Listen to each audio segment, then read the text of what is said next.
যে ব্যক্তি আজকে আমার এই কথাগুলোকে স্মরণ রাখবে সে যেন অন্যের কাছে এই কথাগুলো পৌঁছে দেয়। হতে পারে যার কাছে পৌঁছে দেওয়া হচ্ছে সেই এই কথাগুলোকে বেশি সংরক্ষণ করতে পারবে। আল্লাহ পাক তার প্রতি রহম করুন যে আমার এই কথাগুলোকে অন্যের কাছে পৌঁছে দেবে। নবীজির ভাষণ। এরপর নবীজি বলছেন, জেনে রাখো নিশ্চয়ই তোমাদের পরস্পরের, মুসলিমদের পরস্পরের সম্পদ, পরস্পরের রক্ত, পরস্পরের এই যে জান মাল ইজ্জত, এগুলো একে অপরের জন্য হারাম। মুসলিমদের পরস্পরের রক্ত, পরস্পরের ইজ্জত সম্মান একে অপরের জন্য হারাম। এর হানি করা একে অপরের জন্য হারাম। ঠিক যেমন আজকের এই দিন হারাম, এই শহর হারাম, এই মাসও হারাম। নবী করিম সাল্লাল্লাহু আলাইহি ওয়াসাল্লাম বলছিলেন, জেনে রাখো তিনটা বিষয়ে যেন তোমাদের অন্তর কখনো খেয়ানত না করে। তিনটা বিষয়ে তোমাদের অন্তর যেন কখনো খেয়ানত না করে। এক, তোমরা যে কাজটাই করবা শুধু আল্লাহ পাকের সন্তুষ্টির জন্য করবে। তোমরা যে কাজই করবে শুধু আল্লাহর সন্তুষ্টির জন্য করবে। তোমাদের শাসক বর্গের কল্যাণ কামনা করবে।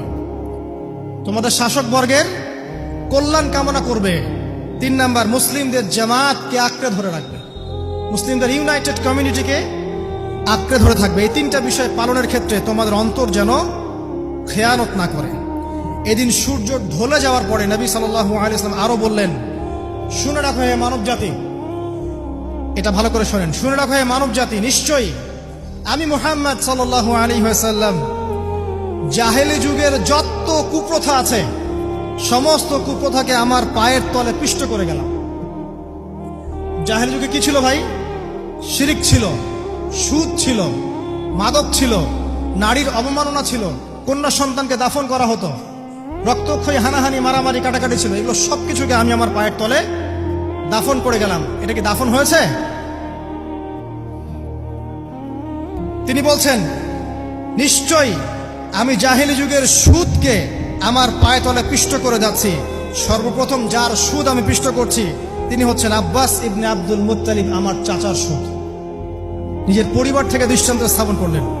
তিনি আরো বললেন, হে উপস্থিত জনগণ, তোমরা মেয়েদের ব্যাপারে সতর্ক থাকবে এবং তোমাদের স্ত্রীদের ব্যাপারে সতর্ক থাকবে, তাদের হকের ব্যাপারে সতর্ক থাকবে, কেননা তোমরা তাদেরকে আল্লাহর কালিমার মাধ্যমে হালাল করে নিয়েছো। অতএব তাদের ব্যাপারে তোমরা সতর্ক থাকবে।